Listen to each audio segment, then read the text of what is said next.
Hello and welcome to my channel true maths. ਅੱਜ ਦੀ video ਦੇ ਵਿੱਚ ਆਪਾਂ ਸਟ੍ਰੇਟ ਲਾਈਨ ਦਾ ਇੱਕ ਨੈਕਸਟ ਟੌਪਿਕ ਡਿਸਕਸ ਕਰਨਾ ਹੈ, general farm of straight line. ਠੀਕ ਹੈ, ਜਰਨਲ ਫਾਰਮ ਡਿਸਕਸ ਕਰਨੀ ਹੈ ਸਟ੍ਰੇਟ ਲਾइन ਦੀ ਕੀ ਹੁੰਦੀ ਹੈ। So let's start. फर्स्टली जो है जर्नल फॉर्म जो भी हुण तक आप स्लोप इंटरसेप्ट फॉर्म, ठीक है, फर्स्ट जो 1 point form, second point 2 point form, slope form करके आए हैं, परपेंडिकुलर नॉर्मल फॉर्म करके आए हैं। उस चीज़ तो तुसी ऑब्जर्व की होएगी पिछली वीडियोज़ देखते हुए बच्चे कि जो भी आप कोई भी इक्वेशन स्ट्रेट लाइन की बन के आती है तो किस विच हुंदी है, equation of first degree in x and y is a x plus b y plus c is equal to 0। कुछ इस तरह की ही होंगी है। जो भी आप जिस तरह पिछली वीडियो के आप एग्जाम्पल सॉल्व कीतियां सी कुछ है ना, तो वो इस तरह का कुछ √3x plus 2y may be something कुछ कॉन्सटेंट तो ये आंदा सी, तो कुछ कॉन्सटेंट जर्नल फॉर्म एक्स, ठीक है, दी स्ट्रेट लाइन दी की है इन एक्स वाई जो भी किसी फॉर्म तो रिड्यूस होकर आती है, या मीनस आप 1 point 2 point second point slope form तो फाइंड आउट करते हैं, तो ये वाली होंगी है a x plus b y plus c is equal to 0 which is required straight line. ठीक है, equation of straight line simply तो मिल ही जाएगी। रिडक्शनस करांगे इन्हां दियां, reduction to the general form नूं आपां स्टैंडर्ड फॉर्म दे विच किस तरह जो है बदल सकते हैं। ठीक है, किस तरह चेंज कर सकते हैं जो जर्नल फॉर्म्स है उसनूं स्टैंडर्ड। सब तो पहला थोड़ा जिहा इसदा एक देख लीए सोल्यूशन की कुछ हुंदा है इस विच। आपां एक पेज ले लिया मैं, हाँ जी, हुण देखो आपां लै कि a x plus b y, a x plus b y plus c is equal to 0, ये की अपनी जर्नल इक्वेशन है। ठीक है, एक्स वाई की ने वेरीएबल है फर्स्ट डिग्री दे विच, मीनस फर्स्ट डिग्री मीनस दोनों की पावर की है 1 1 है, तो ए बी सी की ने अपने कोले ए बी सी 3 आर कॉन्सटेंट्स। अगे पिछे कितने भी स्ट्रेट लाइन की इक्वेशन दे विच तुसीं देखना कि ए बी सी की होणगे अपने कोल कॉन्सटेंट्स होणगे। ठीक है, तो हुण ये की कह रहे हैं, ये अपने कोले किन्ने केस बन सकते हैं जदों तक मीनस एक पर्टिकुलर कोई पॉइंट फाइंड करना है, या फिर इसके अगे जनरलाइजेशन की थ्योरम्स इस विचों बन सकदियां ने। अगर तुहाडे कोले ए 0 देता हो सकता तुहाडे कोले बी 0 होवे, है ना, बोथ जो कॉन्सटेंट है, मीनस ये नहीं हैगा कि इत्थे ए 0 बी 0 कोई पर्टिकुलर स्टैप। ਇਹਦਾ मीन ये है बच्चे कि a is equal to 0 b is equal to 0, तो फिर अपने को फॉर्म इक्वेशन ऑफ फॉर्म की होएगी कि अगर दोनों कॉन्सटेंट 0 होए तो फिर सी दे विच ही रह जाएगी इक्वेशन, यही होएगी, है ना। ये तो हो नहीं सकता, ये तो पॉसिबल ही नहीं है केस, तो इस केस नूं की कर दो निगलैक्ट। ठीक है, तो हुण होर किहड़ा केस बन सकता है, या तो ए 0 होवे या फिर बी की होवे नॉन 0 होवे। ए करके देख लें, ए अगर 0 है तो फर्स्ट जो है पार्ट फिनिश हो गया, ये तो खत्म ही हो गया, है ना। B y plus c is equal to 0, तो b y is equal to minus c, तो वाई की वैल्यू की आ गई अपने को माइनस सी अपॉन बी। देखो हुण जो भी अपने को कोई भी वाई की वैल्यू आती है, मीनस इत्थे एक्स तो एक्स तो खत्म ही हो गया, है ना, एक्स भी खत्म ही हो गया, तो जो भी अपने को कोई कोऑर्डिनेट किसी भी उसकी वैल्यू आती है, तो ये सारे पॉइंट्स नूं इहदा मीन की है कि it's satisfy by all points lie on the line. जो भी इस पॉइंट के उत्ते लाई करते हैं, मीनस इत्थे कोई भी वैल्यू होणगी वाई एंड बी, वाई की तो कोई ना कोई मीनस इत्थे दा कोऑर्डिनेट है, वाई तो अपने को एक वेरीएबल का काम कर रहा है, but minus c over b तो इत्थे कुछ ना कुछ कॉन्सटेंट होणगे, मे बी -2/3 या कुछ भी, है ना। तो वो की ने उस लाइन के उपर आने वाले सारे पॉइंट्स नूं सैटिस्फाइड करनगे। एंड एक मेन वो पॉइंट की है कि वो की होएगा parallel to x axis. Clear, वो की होएगा पैरलर टू एक्स एक्सिस। ठीक है, तो वो सारिया जिन्नियां भी वैल्यूज़ ने उन्होंने डिस्टेंस की होएगी वाई तो माइनस हो, जिवें आप ग्राफ के उपर इस तरह करते हैं, कोई भी जिवें हुण अपने को एक वाई की वैल्यू दी है, तो हुण वाई की वैल्यू है वो इत्थे है, तो पैरलर तो एक्स की आएगी ना। मान लो ओरिजन तो लैके या किसी भी वैल्यू तो एक्स की किसी भी वैल्यू तो उसनूं मैजर कर लो, तो उसका जो डिस्टेंस है सारी किते की होएगा -c अपॉन बी। समझ लग गई? ठीक है, क्लियर। अगर तो अपने को दोनों फर्स्ट केस की है ये पॉसिबल नहीं है, तो फिर वो जर्नल इक्वेशन नहीं रह जाएगी, क्योंकि सी दे विच वैल्यू रह जाएगी, तो उधर तो कोई वैल्यू ही नहीं है। सी इज इक्वल टू 0, कोई कॉन्सटेंट की वैल्यू, कोई वेरीएबल नहीं, जो तक उस विच होएगा तो वो कोई वैल्यू नहीं है। ठीक है, फर्स्ट। सैकेंड हो सकता है कि a 0 b not equal to 0। ठीक है, थर्ड की हो सकता अपने को a not equal to 0, b is equal to 0। कोई भी जड़ा ए कॉन्स्टेंट है मीनस उहदे नाल लगे बी कॉन्स्टेंट जो 0 ही है तो 0y plus c is equal to 0, ठीक है। A x is equal to minus of c. Similarly x की वैल्यू अपने को की आ गई माइनस सी अपॉन ए, तो हुण अपने को एक्स कोऑर्डिनेट की वैल्यू आ गई, ठीक है, कोई ना कोई वेरीएबल। तो इत्थे की हो गया वाई तो खत्म ही हो गया, तो मीनस इत्थे की लिखांगे पैरेलल टू वाई एक्सिस। जो भी सारियां इस जो भी सारे पॉइंट्स होणगे, ठीक है, वो सैटिस्फाइड करनगे, जो कि इस लाइन के उपर जिन्ने भी पॉइंट होणगे उसनूं की करनगे सैटिस्फाइड करनगे, ठीक है। तो वह पैरेलल होएगा वाई एक्सिस के उपर, तो वही डिस्टेंस कितनी होएगी माइनस सी ओवर ए। क्लीयर बच्चे, ठीक है। या फिर एक केस होर की पॉसिबल हो सकता है, बोथ आर नॉन जीरो, जो कि अपनी जर्नल इक्वेशन की है सैटिस्फाइड कर रहे हैं। बोथ आर नॉन जीरो, अगर तो नॉन जीरो है तो अपनी जर्नल इक्वेशन यही रहेगी a x plus b y plus c is equal to 0, ठीक है। नॉन जीरो है तो वैल्यू फाइंड आउट कर लिए, b y is equal to, because एक ही है अपने को जो अपने को फॉर्म बन जाएगी। ये कुछ फॉर्म है जी स्लोप इंटरसेप्ट फॉर्म, याद आई आप मे बी शायद पिछली तो इस पिछली वीडियो के विच किया सी y is equal to m x plus c. एक ही सी अपने को स्लोप इंटरसेप्ट फॉर्म, ठीक है। वाई वाई कोऑर्डिनेट, एक्स सी कॉन्स्टेंट, एम की सी अपने को स्लोप। क्लीयर, ठीक है। तो हुण इस तरह ही ये आप देखांगे कि बनता है इस विच minus a x minus c, both a x और सी इधर राइट साइड ते आके की हो गया अपने को नेगेटिव च हो गए। तो वाई की वैल्यू फाइंड आउट कर लो, a upon b x minus c upon b. हुण देखो ये केड़ी फॉर्म बन गई, comparing to y is equal to m x plus c बन रही है ना। Y is equal to m means इत्थे आ वाला एक्स का जो कोफिशिएंट है माइनस ए अपॉन बी, एक ही अपनी स्लोप है, और कॉन्स्टेंट की वैल्यू कितनी है minus c upon B. मीनस minus c तो लगे ही होया, सारा कॉन्स्टेंट है माइनस सी अपॉन बी। जिमें जिमें तुहाडे कोल वैल्यूज आनगियां, एग्जाम्पल्स देखोगे तो बैटर बहुत अच्छे तरीके नाल समझ आएगा। ये अपनी जर्नल इक्वेशन की केस पॉसिबल है एक बार फिर देख लिए। बोथ कॉन्स्टेंट अगर 0 हो जाएंगे तो कोई केस नहीं बनता। अगर एक 0 है बी 0 है तो अपने को एक्स से पैरेलल है जो कोऑर्डिनेट वो निकलेगा, ठीक है। अगर बी 0 है तो वाई दे पैरेलल, अगर दोनों बोथ नॉन 0 है तो अपने को स्लोप इंटरसेप्ट फॉर्म दे नाल एक लाइन की इक्वेशन बनेगी जो कि स्लोप इंटरसेप्ट फॉर्म दे विच बनेगी, ठीक है। y is equal to minus of a x minus c. Clear, ठीक है। तो every straight line has an equation of the form, हर एक जो है स्ट्रेट लाइन की इक्वेशन इस फॉर्म दे विच राजे कन्वर्ट की जा सकती है। अपनी जर्नल इक्वेशन है a x plus b y plus c is equal to 0, ठीक है। ए b c are the constant. Now हुण आपां अपने नैक्सट टॉपिक ते चलते हाँ, जो कि आप डिस्कस करने हैं अज। ये तीन फॉर्म्स ने कि ये जर्नल फॉर्म तो स्टैंडर्ड फॉर्म दे विच किस तरह कन्वर्ट करना है इसनूं, ठीक है। ये तुसी स्लोप इंटरसेप्ट फॉर्म पढ़ चुके हो, एक आप फॉर्म कन्वर्ट कर चुके हैं, ठीक है। वो इसी केस दे विच डिस्कस हो गया जिथे की सी अपने को a is equal to non zero सी and b is equal to वी not equal to 0, y is equal to m x plus c, ठीक है। स्टैंडर्ड फॉर्म्स केड़ियां ने अपनियां, एक स्लोप इंटरसेप्ट फॉर्म होंदी है, एक केड़ी है एक intercept form x over a plus y over b is equal to 1, ठीक है। एक्स का इंटरसेप्ट ए है, वाई का इंटरसेप्ट बी है। तो एक केड़ी हुंदी है normal perpendicular form x cos alpha plus y sine alpha is equal to p, where p is the perpendicular distance जो कि ऑलवेज पॉजिटिव होंदा है, ठीक है। हुण इन्हां बारे डिस्कस करते हैं। ये वाला तो हो ही गया, ये इत्थे आपां क्यों लिखते हैं इस चीज़ नूं देख लो। कुछ भी नहीं है, मैं इत्थे लिखिया reduce the general equation two the standard forms. First इस विच 3 केस ने, रिड्यूस द इक्वेशन मीनस इस जर्नल इक्वेशन नूं आपां इस इक्वेशन दे विच कन्वर्ट किया। हुणे देखिया तुसीं आपां किवें किता, दोनों ही नॉन जीरो लैके। तो इत्थे स्पैशली ये केस क्यों लिखिया जांदा है b does not equal to 0।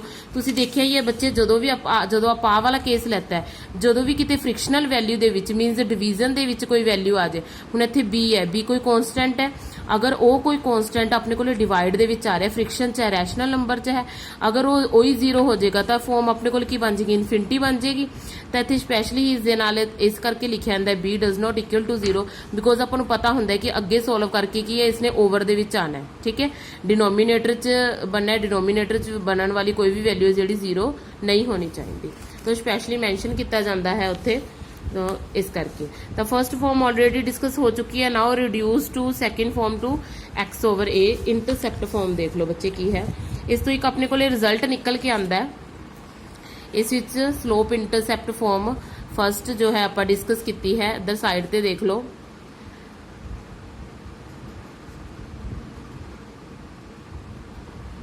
Slope intercept form केड़ी है? Slope intercept form y is equal to m x plus c comparing to the values. इस वैल्यू नाल जो है कंपेयर कर लो, minus a over b x, ठीक है, माइनस सी ओवर बी। तो हुण ये तो आपां नूं की पता लगता है स्लोप की वैल्यू वही मैं रिपीट लिख रही हाँ ताकि अच्छे तरह समझ आ जाए।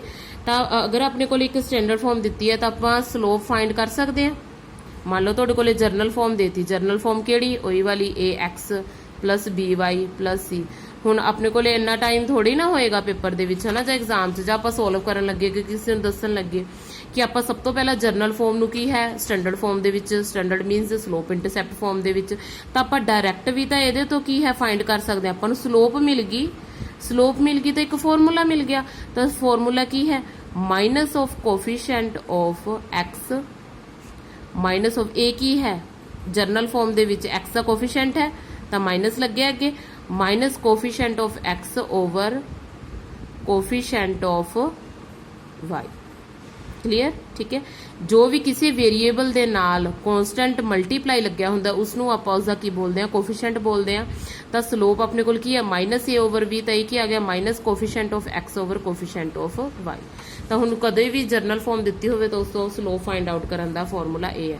तो किन्ने हो गए स्लोप फाइंड आउट करन दे? भुलना नहीं है 1 पॉइंट स्लोप फॉर्म, है ना। आपां टेंजेंट दे थ्रू कोई एंगल दिता हुंदा है तो उसनूं टैन अल्फा लै लो तो उसदी वैल्यू अपने कोल अवेलेबल हुंदी है। सारे ट्रिग्नोमैट्री फंक्शनस दी उत्थों फाइंड आउट कर सकते हो। सैकेंड 2 पॉइंट स्लोप फॉर्म होवे तो 2 पॉइंट्स दे विचों फाइंड कर सकते हो, y2 minus y1 upon x2 minus x1। And एक जर्नल इक्वेशन होवे स्ट्रेट लाइन दी तो उस तो भी तुसी की है स्लोप फाइंड आउट कर सकते हो। ठीक है, हाँ जी। नैक्सट आप चलना सी करना सी केड़ा? एक्स ओवर ए एक जर्नल इक्वेशन नूं एक इंटरसैप्ट फॉर्म दे विच कन्वर्ट करना सी। पहला तो आप जर्नल इक्वेशन लिख लीए, एक ही अपनी जर्नल इक्वेशन, ठीक है। जिस भी ਉਹਦੇ ਵਿੱਚ ਤੁਸੀਂ ਕਨਵਰਟ ਕਰਨਾ ਹੈ, ਹੁਣ ਇੱਥੇ ਕੀ ਹੈ ਨਾਲ ਲਿਖਿਆ ਹੋਇਆ ਆਪਾਂ c does not equal to 0 ਕਿਉਂ ਲਿਖਿਆ? ਕਿਉਂਕਿ ਆਪਾਂ ਅਪੋਨ ਦੇ ਵਿੱਚ ਹੁਣ c ਕਰਾਂਗੇ। ਜਦੋਂ ਵੀ ਆਪਾਂ ਇੱਥੇ ਵੇਰੀਏਬਲ 1 ਬਣਾਉਣਾ ਹੈ, ਦੇਖੋ ਮੈਂ ਅਗਰ ਇੱਥੇ ਐਲਸੀਐਮ ਲੈਣੀ ਆ, अगर आप इतने एलसीएम लै लीए ए बी तो इतने की बन जाएगा b x plus a y is equal to 1, है ना। तो फिर अगे की बन जाएगा b x plus a y, जड़ा वाला नीचे है इनू इधर क्रॉस मल्टीप्लाई करके ए बी हो गया। तो एक इसे फॉर्म वर्गी कुछ कुछ बन रही है, मीनस कोफिशिएंट ऑफ एक्स भी मिल रहा है, कोफिशिएंट ऑफ वाई भी मिल रहा है। तो इज इक्वल टू दे विच की है? कोई कॉन्स्टेंट भी है, वो तो कोई खास फर्क नहीं, तुसीं उसनूं इधर भी लैके जा सकते हो। Minus of a b is equal to 0 तो हुण इहदे नाल कंपेयर हो गई। तो हुण आपां की करना है बच्चे, इसनूं एलिमिनेट करन दे लई तो डिवाइड कर दो सारी इक्वेशन नूं किहदे नाल? सी नाल डिवाइड कर दीए। सारी इक्वेशन नूं सी दे नाल डिवाइड कर दो, इधर तो 0 ही है तो इधर की रह गया a over c x plus b y over c plus 1 is equal to 0, है ना। तो हुण इहदी की कह रही है फॉर्म कि एक्स का कोफिशिएंट की होना चाहिए? 1 होना चाहिए, तो 1 कर देने, कोई गल नहीं। एक्स का कोफिशिएंट अपने कोल ए ओवर सी है तो इनू आपां लिख सकते हैं, इनू आपां लिख सकते हैं 1 ओवर ए ओवर सी लिख सकते हैं ना, है ना। 1 ओवर ए ओवर सी पहला तो इसनू इस विच कन्वर्ट कर लिए तो 1 ओवर ए ओवर सी। तो जो आपां 1 ओवर ए ओवर सी लिखोगे तो सी मल्टीप्लाई हो गया, सी ओवर ए लिख सकते हैं, यानी एक्स दे अपॉन अपने को की आ गया सी अपॉन ए आ गया, प्लस वाई दे अपॉन जो है कि आ गया बी अपॉन ए सी अपॉन बी आ गया, ठीक है। तो इज इक्वल टू 1 जेड़ा सी इधर ले लो माइनस, पर अपने को जेड़ा साइड ते भी की है -1 होना चाहिए। एक मिनट बच्चे पेज ले लिए,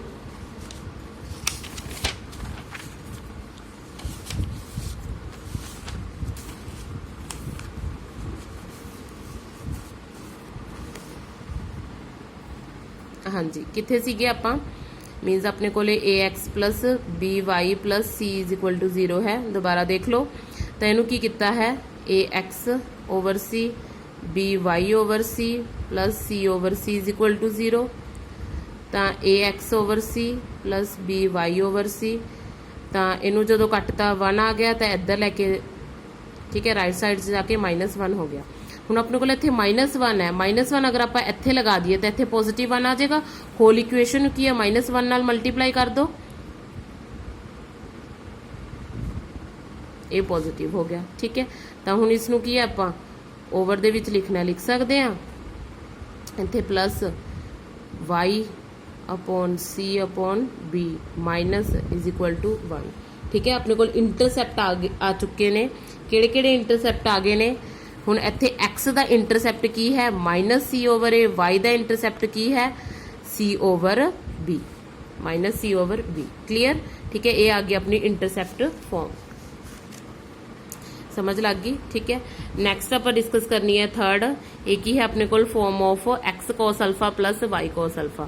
तो लिख लीए a x plus b y plus c is equal to 0। तो इस तो भी की है, तुम स्लोप फाइंड आउट कर सकते हो। सिमिलरली स्लोप एक्स का कोफिशिएंट है, वाई का कोफिशिएंट है। ठीक है, ये सिर्फ तुहानू समझाने लिए कि कोई भी क्वेश्चन आ जाए तो तुम उसनू ईजीली जो है सोल्व कर सकते हो। स्टैंडर्ड फॉर्म च आप किस तरह लैके आना है इसनू। तो हुण इहदे विच तां ऑलरेडी ये इस इक्वेशन च है, एक्स का भी अपने को कोफिशिएंट पिया है cos अल्फा, क्योंकि अल्फा तो किसी एंगल की वैल्यू होएगी जो कॉन्स्टेंट ही होएगी। साइन अल्फा भी कोई वो है, पी की अपने को परपेंडिकुलर डिस्टेंस है जो की होएगा कोई कॉन्स्टेंट ही होएगा। ठीक है, a x plus b y, p always positive. तो हुण की कर लो, कंपेयर कर लो इसनू। वैल्यूज आ गई अपने को, ए की आ गया cos अल्फा, बी की आ गया साइन अल्फा, है ना, बी की आ गया अपने को साइन अल्फा आ गया। तो ओवर की है अपने को सी भी है, इत्थे पी पिया होया है। तो वैसे दी डराइवेशन की जरूरत नहीं है, बन के वैसे परपेंडिकुलर डिस्टेंस इस तरह का कुछ आ जाएगा। सोल्व करना तो तुसी कर भी सकते हो बच्चे, इसनू स्केयरिंग एंड एडिंग करके, जिस तरह आप करते हुन्ने आ, है ना। तो उस तरह तुसी कर भी सकते हो इसनू। तो देख लेने इसनू अगे, एक मिनट थोड़ा सा पेज की सैटअप कर लिए। ठीक है,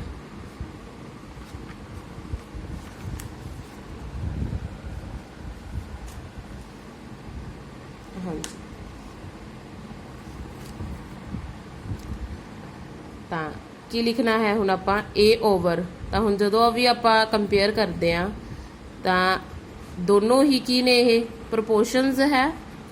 तो ए ओवर cos अल्फा लिख सकते हैं, b over sine alpha is equal to इत्थे इस इक्वेशन को इसे दे अकॉर्डिंग कर लीए आप। पहला a x plus b y, page बहुत तंग कर रहे अज, माइनस ऑफ सी हुण इस इक्वेशन की तरह हो गया x cos alpha plus y sine alpha is equal to p. ठीक है, तो इस तरह हो गया।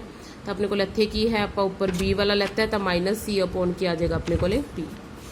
हुण ठीक है, ए cos अल्फा, तो इत्थों अपने को वैल्यूज आ जाएगियां। cos अल्फा की वैल्यू कढ़ लो कंपेयर करके। पहला तो इस पोर्शन इस पोर्शन नाल कंपेयर कर लीए, है ना। A P cos alpha 1/cos alpha है, cos अल्फा ऊपर चला गया, तो cos अल्फा जो ऊपर चला गया ए पी अपॉन -c।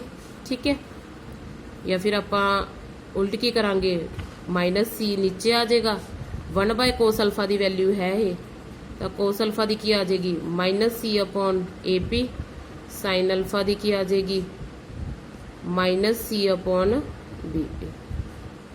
ये वैल्यूज आनगियां, है ना, तो ए पी अपॉन सी। ठीक है,